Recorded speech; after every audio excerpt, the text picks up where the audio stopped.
आपल्या सर्वांना माहित आहे की मुंबईमध्ये ग्लेन लाईन ग्लोबल हॉस्पिटल हे हॉस्पिटल आहे आणि या हॉस्पिटलला मुंबई महानगरपालिका असेल, महाराष्ट्र सरकार असेल यांनी अनेक प्रकारच्या सुविधा दिलेल्या आहेत। उलट त्यांना खूप मोठ्या प्रमाणामध्ये वाढीव FSI देखील दिलेला आहे आणि त्याच्या अगेन्स्ट त्याच्या बदल्यात त्यांनी जे गरीब आणि अतिगरीब असे दोन वर्गातले जे पेशंट असतात त्यांना ज्या 15% जागा राखीव ठेवण्याचं हे त्यांनी त्याच वेळेला कबूल केलेलं आहे आणि तशी कायद्यामध्ये, नियमामध्ये आणि त्यांच्या करारामध्ये नोंद आहे। या कराराची अंमलबजावणी व्हावी याकरता म्हणून त्या भागाचे लोकप्रतिनिधी आणि आमच्या सदनाचे ज्येष्ठ सदस्य सन्मान्य अजयजी चौधरी यांनी जी वैधानिक आयुध वापरून या ठिकाणी त्या हॉस्पिटलनं गरीब लोकांना न्याय द्यावा म्हणून अनेक वेळा प्रयत्न केला। त्या संदर्भामध्ये संबंधित नगरविकास मंत्र्यांना 2-2 वेळा पत्र दिली। विधानसभेमध्ये 4-4 वेळेला हा प्रश्न त्यांनी उपस्थित केला। आरोग्य मंत्र्यांना 7-7 स्मरणपत्र दिली। विधिमंडळ सचिव आणि अध्यक्षांना सुद्धा त्यांनी अनेक अशा प्रकारची स्मरणपत्र दिली आणि तरी सुद्धा हे हॉस्पिटलचं प्रशासन त्याला दाद देत नाही। त्याचं कारण असं आहे की ज्या 37 कॉट्स ह्या राखीव ठेवायच्या असतात त्या सर्वसामान्य माणसाला 200 किंवा 250 रुपये चार्ज पर डे चार्ज घेऊन द्यायचे असतात। त्याचे 5-5 हजार रुपये घेतले जातात आणि आपण जर रफ अशा प्रकारचा जर हिशेब केला तर अजयरावांनी सांगितलं की जवळजवळ 15 वर्षामध्ये या 37 ज्या कॉट्स आहेत त्याचे जवळजवळ 100 ते 110 कोटी रुपये हे गोरगरिबाला जी सूट मिळणार होती तीच त्या व्यवस्थापनानं हडप केलेली आहे। आणि म्हणून अजयराव चौधरींचं जे म्हणणं आहे किंवा त्यांचं जे मागणं आहे ते मागणं हे आहे की गरिबाचा हक्क, गरिबाचा शेर आणि गरिबाचा अधिकार हिरावून घेतला जातोय। त्यांचं वैयक्तिक काही त्या विषयाशी म्हणणं काही नाही आणि म्हणून शेवटचा उपाय म्हणून ते आता विधानसभेच्या पायऱ्यावर उपोषणाकरता बसले होते।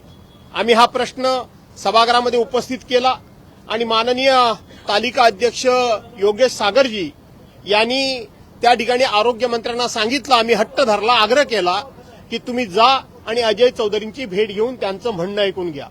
त्यांनी अजयजी चौधरी यांचं पूर्णपणे म्हणणं ऐकून घेतलं आणि अजयजी चौधरी यांनी अभ्यासपूर्ण पद्धतीनं त्या हॉस्पिटलमध्ये कशा कशा पद्धतीचा काळाबाजार चालतो हे सांगितल्यानंतर स्वतः मंत्री सुद्धा शॉक झाले, आश्चर्यचकित झाले आणि त्यांनी आता अजयजी चौधरी यांना विनंती केली की अधिवेशन संपण्यापूर्वी मी या विषयातली बैठक ग्लोबल हॉस्पिटलला घेऊन, त्याचबरोबर लॉ अँड ज्युडिशरीचे लोक घेऊन, हेल्थ डिपार्टमेंटचे लोक घेऊन, मुंबई महानगरपालिकेचे अधिकारी बोलावून जे म्हणून संबंधित यंत्रणा आहे त्या सर्वांना बोलावतो आणि अधिवेशन संपण्यापूर्वी तुमचा हा जनतेचा असलेला रास्त प्रश्न मी सोडवतो, परंतु तुम्ही आता उपोषण सोडा असं त्यांना विनंती केली आणि म्हणून त्यांना एक संधी द्यायची म्हणून अजयराव चौधरींनी या ठिकाणी आता स्वतः पायऱ्यांवरून उपोषण सोडून आम्ही त्यांना उठवून आणलेलं आहे।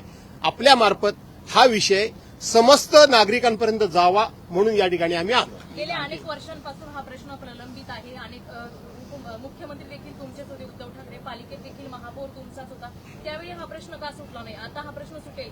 असं आहे की प्रश्न कोणत्या वेळेला का सुटला नाही, आज त्यांची भूमिका त्या भागाचे लोकप्रतिनिधी म्हणून ते आजच मांडत नाहीयेत। मी आत्ताच तुम्हाला सांगितलं की 7-7 वेळा संबंधित अधिकारी असतील, लोकप्रतिनिधी असतील, मंत्री असतील, अध्यक्ष असतील यांना पत्र दिला। प्रश्न कोण मुख्यमंत्री होता आणि त्यावेळेला का सुटला नाही यापेक्षा तो सुटू नये असं कधी म्हणता येत नाही आणि म्हणून त्यावेळेला सुटला, सोडवण्याचा त्यांनी प्रयत्न केला। काही गोष्टी त्यावेळेला सकारात्मक निर्णय झाले, परंतु त्याही वेळेला सांगितलेलं प्रशासन ऐकत नाही हे स्पष्ट झाले म्हणून पुन्हा त्या विषयाला वाचा फोडावी लागली। राज्य सरकारचा समाज कल्याण विभाग आणि आदिवासी विकास विभागाचे पैसे आता पूर्वी लाडकी बहीणसाठी वापरले जात होते, आता नमो शेतकरी योजना, सन्मान योजना आहे त्यासाठी देखील वापरले जाणार आहे। आजच्या जे अर्थसंकल्प सादर झालेला आहे त्यामध्ये तसं नमूद केलेलं आहे आणि त्या संदर्भात 2 GR देखील निघालेले आहेत। असं आहे, समाज कल्याण विभाग आणि आदिवासी विभाग याचा राज्याच्या एकूण अर्थसंकल्पाच्या मध्ये 9% आणि 7% राखीव निधी हा त्यांना ठेवावाच लागतो. राज्याच्या बजेटमध्ये काहीही झालं तरी सुद्धा त्यांचा निधी हा त्यांच्याकरताच वापरावा लागतो.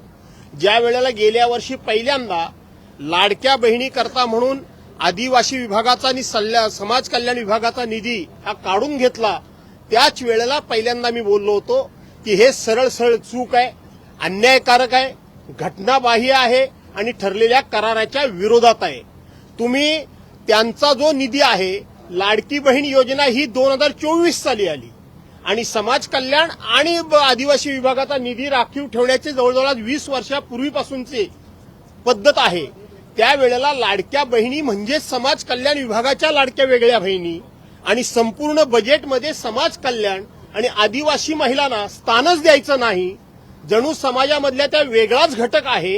ही जी सरकारची त्यांच्याकडे बघण्याची दुष्ट अशी प्रवृत्ती आहे, चुकीची पद्धत आहे, त्यांना समाजापासून वेगळं काढण्याची पद्धत आहे, त्याचा आम्ही पहिलाही निषेध केला होता, आजही मी निषेध करतो. आणि सरकारनं या चुकीच्या पद्धतीनं त्यांचे पैसे त्यांच्या विकासाला वापरण्याऐवजी अशा पद्धतीनं तुम्हाला मतं मिळावी म्हणून तुम्ही वापरताय, हे अत्यंत निषेधार्ह आहे. दोन्ही राष्ट्रवादीचं विलीनीकरण ठरल्यानंतर अजित पवारांचा अपघात झाला, यामुळे शंका वाढते असं जयंत पाटील यांनी म्हटलं. असं आहे की अजितदादा पवारांचा ज्या वेळेला अपघात झाला, तो अपघात होता की घातपात होता, या देशामध्ये आणि या राज्यामधल्या ज्यांनी म्हणून ते पहिल्यांदा हा प्रकार बघितला, त्या प्रत्येकाच्या तोंडी तो अपघात नव्हता, तो घातपातच होता, तो घातपातच आहे अशीच भावना होती. ती भावना या सगळ्यांच्या एकंदरीत आत्ताच्या बोलण्यावरून अधिक त्या ठिकाणी दृढ होते, अधिक भक्कम होते आणि अपघात झाला नव्हे तर घातपात झाला या विषयाला पुष्टी मिळते. अन्न औषध प्रशासनामधील जे अधिकारी आहेत त्यांचं निलंबन प्रकरण जे आहे ते पुन्हा चर्चेत आलेलं आहे. आता जर आपण पाहिलं तर 23 मार्च पासून राज्यभर काम बंद आंदोलनाचा अधिकारी संघटनांनी इशारा दिलेला आहे. कुठला विषय मॅडम मी ऐकला? जे प्रकरण होतं त्यानंतर अधिकारी निलंबन आलं आणि आता 23 तारखेपासून पुन्हा काम बंद आंदोलनाचा इशारा. असं आहे की झिरवळ प्रकरणामध्ये जाणीवपूर्वक एका छोट्या अधिकाऱ्याला गोवून छोट्या अधिकाऱ्याला त्याची जबाबदार धरून त्याची जबाबदारी नक्की करून त्याला सस्पेंड करण्यात आलं. हा अधिकारी मंत्रालयामध्ये जेव्हा पैसे घेत होता त्यावेळेला तो स्वतःकरता पैसे घेत होता का की कोणाकरता घेत होता याचा सरकारने तपास केला का? आज त्या विभागामध्ये एक लाईन साहेबांनी मारले असं बाहेर येऊन सांगितलं जायचं. एक म्हणजे एक, साहेबांनी 2 लाईनी मारल्यात, 2 म्हणजे 2, साहेबांनी 3 लाईनी मारल्यात, 3 म्हणजे 3. हा कोडवर्ड कोणाचा होता? हा कोडवर्ड म्हणजे काय याचा सरकारने जर तपास घेतला तर कारणाशिवाय एका छोट्या अधिकाऱ्याला बळी दिला जातोय, तो दिला जाणार नाही. आणि म्हणून त्या विभागाच्या लोकांनी जर हे पाऊल उचललं असेल तर ते 100% न्याय्य आहे. चला या विषयावरती जे आहे एकच मृत्यू जो झालाय त्या विषयावरती कुठल्या बड्या नेत्यांवरती ही सुई पेटते, पण त्यांचं नाव पुढे येण्यासाठी म्हणजे बरेच प्रश्नचिन्ह निर्माण होतात. आणि बडा नेता कोण हा नाव कुणाचं असं म्हणजे सस्पेन्स ठेवण्यात असं आहे की हा विषय अत्यंत गंभीर आहे, हा विषय अत्यंत सेन्सिटिव्ह आहे आणि ह्या विषयामध्ये उथळ स्टेटमेंट करणं काही उचित नाही. परंतु पहिल्या दिवसापासून माझ्या मनामध्ये हा एक विषय होता की पिंपरी चिंचवडमध्ये अजितदादांनी पहिल्यांदा भाषणात सांगितलं की ज्यांनी माझ्यावर भ्रष्टाचाराचा आरोप केला, ज्यांनी मी 70,000 कोटी रुपये खाल्ले म्हणून मला सांगून मला जिणं मुश्किल केलं, आज त्यांच्याच मांडी लावून मी सरकारमध्ये सन्मानानं बसतोय.